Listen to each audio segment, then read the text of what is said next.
So this is an example of some student work for this project, and this particular group had some pretty interesting things that they brought to my attention as they were looking at the graphs that they made.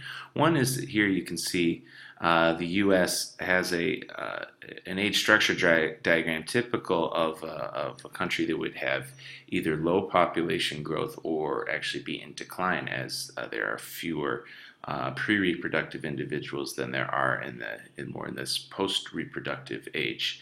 As you can see from in Honduras' case and in Mexico's case, both seem to be predicted for growth. Honduras, this more pyramidal shape with a high proportion of pre-reproductive individuals would be expected or predicted to be growing much faster in the future than would Mexico, which is stabilizing at closer to a post-industrial where the U.S. is already at. However, if you can see on the other graph where they look at how the U.S. is actually predicted to grow based on the other factors they've looked into, you can see that the United States is still growing, and that doesn't really exactly play well with the age structure diagram. So these students brought up a good question. Well, what's going on in the USA? Why is it not following the predicted patterns that you do see in Mexico and Honduras, that they have the growth that is predicted, whereas U.S. you would predict they would either be flat or maybe even in decline.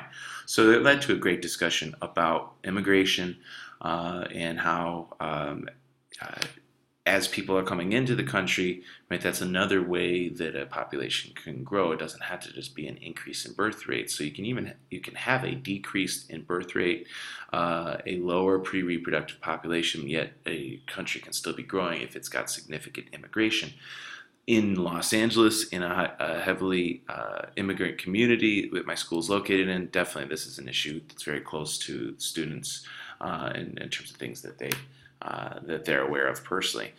Interestingly enough, on this graph you can see one of the other issues that can come up in this project, which is when you have a small country like Honduras, compared to the United States, its growth looks like it's not very steep. It's not happening very too much. But if you were to have just Honduras on a graph, well, you wouldn't have the graph going up to several hundred million individuals that you have to have a scale of that size to fit the U.S. on.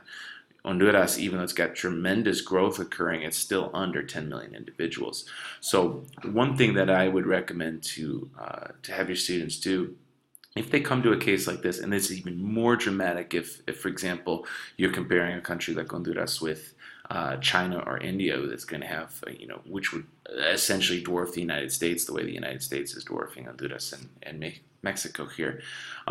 So in that case, I would ask the students to maybe make a separate graph of just, this is fine the way they've got it here.